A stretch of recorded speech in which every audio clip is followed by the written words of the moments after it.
Les États-Unis jettent le gant. Les interdictions de voyage imposées aux responsables ougandais et zimbabwéens déclenchent un débat mondial. Dans un geste stupéfiant, les États-Unis ont intensifié les restrictions de voyage pour les responsables ougandais et déclenché une nouvelle politique d'interdiction de visa pour les autorités zimbabwéennes. Washington affirme qu'il s'agit d'une réponse à ce qu'il perçoit comme des violations alarmantes des droits de l'homme et un recul démocratique dans les deux nations africaines. Dans le cas de l'Ouganda, le secrétaire d'État américain Anthony Blinken affirme que l'interdiction de voyage pour les responsables ougandais cible spécifiquement ceux que les États-Unis ont accusés de réprimer les groupes marginalisés, y compris les personnes LGBTQ et les militants de la société civile. Les projecteurs s'intensifient après l'adoption récente par l'Ouganda de la loi anti-homosexualité de 2023, qualifiée par les États-Unis de l'une des lois anti-LGBTQ les plus sévères au monde. Cela fait suite aux restrictions de voyage américaines antérieures dans ce que les États-Unis jugeaient être des élections contestées en 2021, ainsi qu'à l'expulsion du programme commercial African Growth and Opportunity Act, AGOA, pour de prétendus abus des droits de l'homme.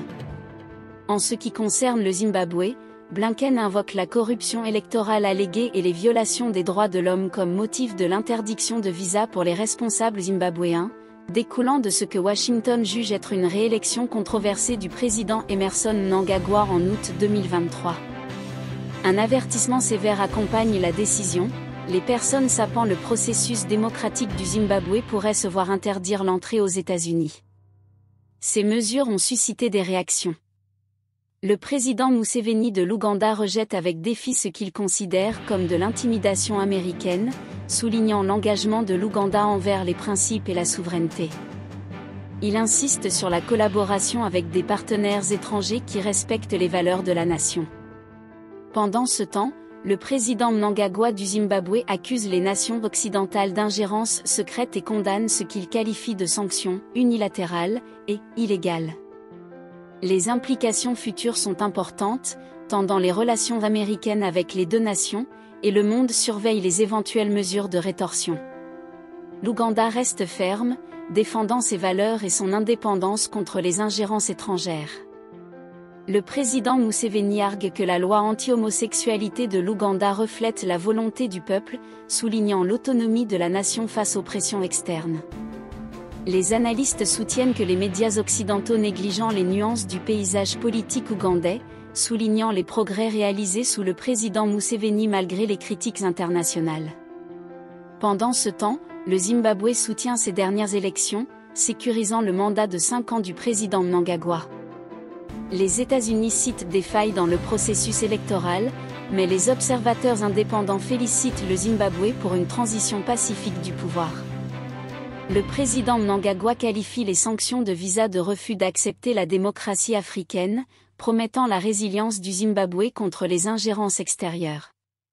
Les analystes saluent les efforts du Zimbabwe pour redresser son économie face à la volatilité financière mondiale, avertissant que les politiques occidentales sévères pourraient compromettre les progrès et la stabilité régionale. Brève histoire. Les relations entre les gouvernements occidentaux et le Zimbabwe ont une histoire complexe. Le Zimbabwe, anciennement connu sous le nom de Rhodésie, était gouverné par un système d'apartheid soutenu par la Grande-Bretagne et les États-Unis jusqu'à l'indépendance sous la direction de Robert Mugabe, qui est devenu le premier président démocratiquement élu du Zimbabwe.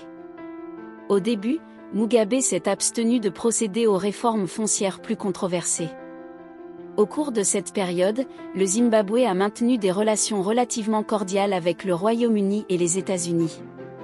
En 1994, en reconnaissance de son rôle dans la fin de la domination de la minorité blanche, la reine Elisabeth II a fait de Mugabe un chevalier honoraire. Cependant, les relations entre le Royaume-Uni et le Zimbabwe ont commencé à se détériorer en 1997 lorsque le gouvernement de Tony Blair s'est retiré des négociations pour financer les réformes foncières proposées par Mugabe, qui visaient à redistribuer les terres détenues par les agriculteurs de la minorité blanche aux Noirs du Zimbabwe. Mugabe a accusé le gouvernement britannique d'ingérence indue dans les affaires intérieures du Zimbabwe en finançant des groupes d'opposition. En réponse, la Grande-Bretagne a commencé à réduire l'aide au développement et à imposer des sanctions à Mugabe et à son cercle politique interne. En 2002, les États-Unis ont adopté la loi sur la démocratie et le redressement économique au Zimbabwe, autorisant des sanctions ciblées contre des responsables zimbabwéens tout en interdisant aux citoyens américains de faire des affaires avec ces individus. La même année, l'Union européenne a infligé des interdictions de voyager et des gels d'avoirs à Mugabe et à ses associés.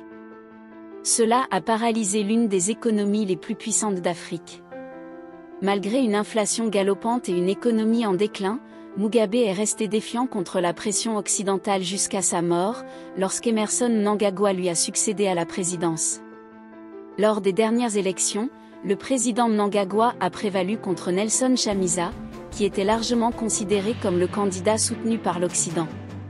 Maintenant, nous vous transmettons le débat sur le droit des États-Unis de dicter des dirigeants africains et d'influencer les lois intérieures.